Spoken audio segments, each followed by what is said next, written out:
નિરાજ મહારાજની જય.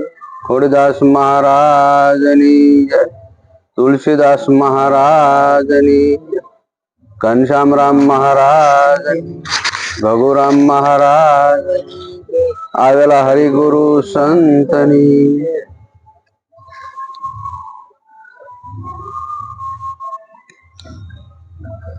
આજે ગુરુવાર લીંબોડા ગામે અને વળી ભગુરામ મહારાજના આંગણે અને ઘનશ્યામ મહારાજ પણ હાલના વર્તમાનના કાળમાં ભગુરામ ને ઘનશ્યામ મહારાજ બેઠા હોય અને અમારી જેવાને કંઈક બોલવાનું કહેતા હોય. અમને બોલતા શું આવડે, પણ તોય કાલી ઘેલી ભાષામાં જે સંત મહાપુરુષોના શબ્દ સબરીના આઠા બોર છે એને પણ સાખવી અને સખાડવી તો જ આનંદ આવે ને. હા, આપણને શું ખબર પડતી હોય, તો મહાપુરુષો સાખ્યા હોય એટલે આપણને અનુભવ આપે. એટલે એકાદું સાખી તો જુઓ, પછી એના સ્વાદની તમને ખબર પડે. એમ કોઈ શબ્દનું જ્ઞાન આપણને હોતું નથી.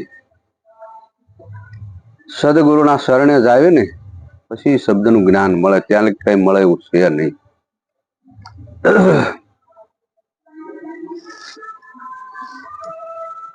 સંતો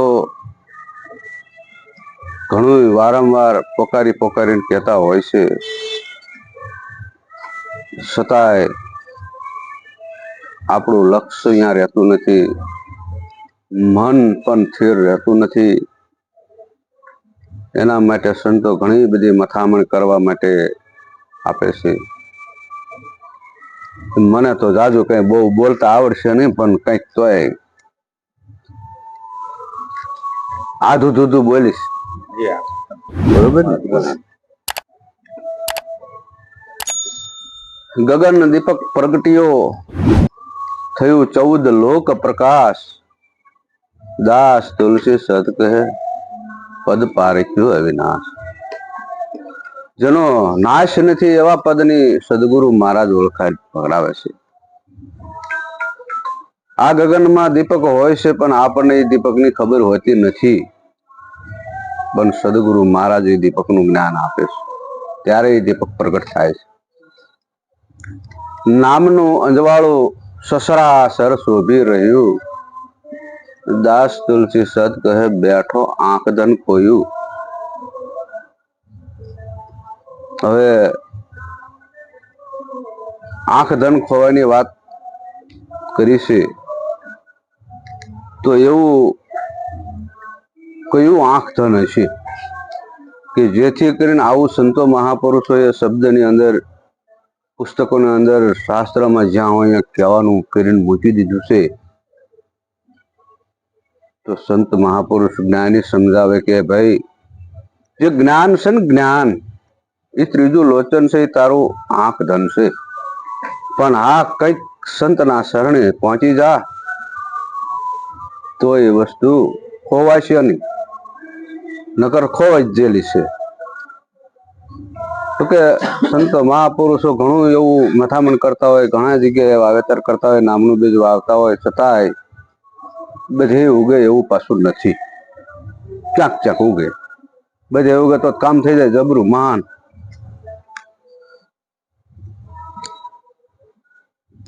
કબીર સાખી મોકલે અને સંત કરજો વિચાર. વગર પાણીએ નીપજે દીઠ એકને ફળ 4. કબીર સાહેબે સાખી તો ગમે ત્યારે લખી હોય, પણ છતાંય આજ અત્યારે અહીંયા મોકલીશ.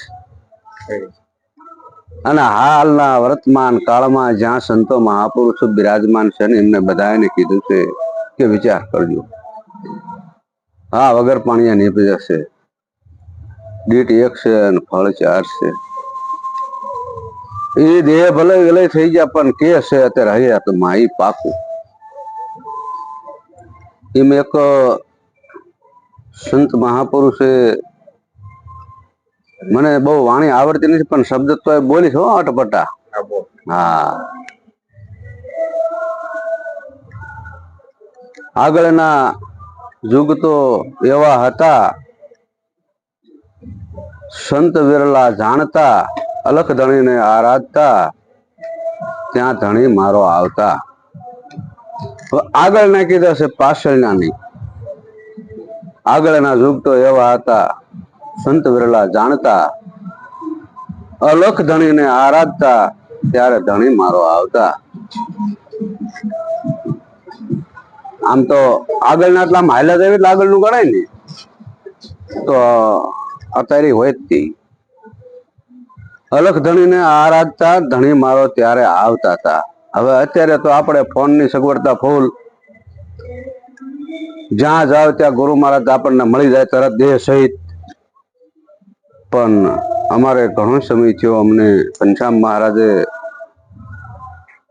અમારી આમ આંગળે પકડી અને સદગુરુ શરણ સુધી પહોંચાડ્યા ને, તેથી સમય એવો હતો કે ક્યાંય જ્ઞાની પુરુષ મળતા નહોતા. એમાં ગુરુ મહારાજ તો શાના મળે, પણ હા એક પ્રમાણ મનની અંદર નક્કી પાકું થયેલું પડ્યું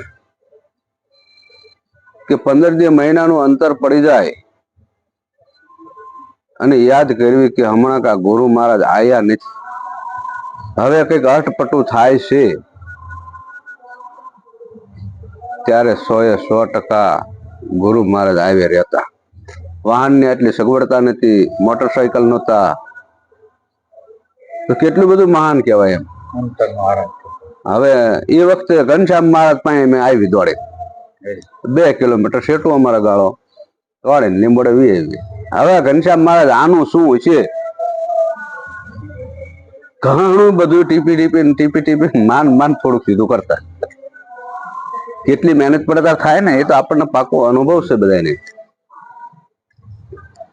પહેલાના નર નારી એવા હતા, એક આસને પોડતા, કરમ ધરમ દોનો નતા, નજરુના ફળ લાગતા. જો કેવો અટપટો શબ્દ મૂક્યો છે. અમારા એક ભાઈએ એવો પ્રશ્ન કર્યો, તો કે જ્ઞાની પુરુષ હતો, કે આવું કીધું છે તો આમ કેમ છે? ત્યારે અમારા એક ભોપા ભાઈ છે સુરવીરામાં, એટલે કે મૂર્ખા કઈક જ્ઞાનમાં વિચાર કર, કે બહાર નો દોડ, કે આમ તમે દ્રષ્ટિ કરો ને એવા ફળ લાગતા કોક તરત તાળ દે, કે ભાંગી નાખે, આને કટકાઈ ન રવા દે, કે પણ આ તો સંતો મહાપુરુષો એવા શબ્દ મૂક્યા છે, જેને દેહની હદ મૂકી ત્યારે આ શબ્દ ભાઈ ઉભું રહેવું પડે, ત્યારે આપણને એનો અનુભવ થાય તો અહીંયા નક્કી થાય, નકર અહીંયા કણે એ વસ્તુ હાલે એવું નથી. એમ સદગુરુ મહારાજના શરણે આપણે જેથી જ્યાં ને તેથી એ વસ્તુ પાકું પ્રમાણ આપ્યું હતું કે આ બે એકમાં હમાય કે ક્યાં હમાય. ત્યારે આપણે નક્કી થોડુંક થયું, ત્યારે કીધું કે હા માળું સુરતા શબ્દને વરી અને સુરતા એ નામે જઈને ઠરી, બે એકમાં ઠરી ગયા, નોખા નો પડ્યા. પહેલાના આગળના યુગ તો એવા હતા, મારા સંત વિરલા જાણતા, અલખ ધણીને આરાધતા, ત્યારે ધણી મારો આવતા. 5 વર્ષે પુત્ર જન્મતા, 25 પારણા બાંધતા, 100 વર્ષે સગપણ થતા ને 1000 પરણાવતા. જો શબ્દ કેવા મૂક્યા, 5 વર્ષે પુત્ર થતા, 25 પારણા બાંધતા, 100 વર્ષે સગપણ થતા ને 1000 પરણાવતા. આગળના યુગ તો એવા હતા, મારા સંત વિરલા જાણતા, અલખ ધણીને આરાધતા, ત્યારે ધણી મારો આવતા. આમ તો 5 વર્ષે પુત્ર જન્મતા, 25 પારણા બાંધતા અને 100 વર્ષે હક પણ થતા ને 1000 પરણાવતા. એટલે આટલા બધા વાળા માણસ જીવતા છે આ દેહ છે. આપણે તો ભાળ્યું નથી, પણ જ્ઞાની પુરુષોએ આવું કીધું છે 100%. પણ એમને કઈક આમ કઈક બાદ બાકી કરીને મેળવ્યું હોય ત્યારે એ વસ્તુ નક્કી થઈ હોય. સદગુરુ મહારાજના શરણે જેદી જ્યાં હોય તેદી 5 વસ્તુ એવી હોય કે જે તમે સદગુરુના શરણે અર્પણ કરી દીધી હોય, 5 લાડવા મૂકી દીધા હોય, અને 5 લાડવા મૂક્યા પછી જે કઈ જન્મ થતો હોય છે એનો અનુભવ કરજો. બાર દોડતા નહીં. સદગુરુએ રચના કરી પાટની ને ન્યા આ વસ્તુને લઈ જજો તો થોડું સમજાય છે. 100 વર્ષે 100 વર્ષે ને એ બહુ કઠણ છે. અને હજારે કે ઓલા ખાતા પણ આવતા જો 1000. સારું કરે એટલું મને કીધું ને હું બોલી નો. હા, અમારા ગુરુ મહારાજ એવું જ્ઞાનમાં કહેતા હતા, થોડુંક પશુ મગજમાં લાવવું કે જયારે બધું હારી જાય ને ત્યારે મેળ ઉતરે, ત્યાં લગી ઉતરે નહીં. અને પાછા બધા હારેલા તો આપણે સુવિધ તે હો. પેલાની ગાયું એવી હતી, હાથીને અનુમાન હતી.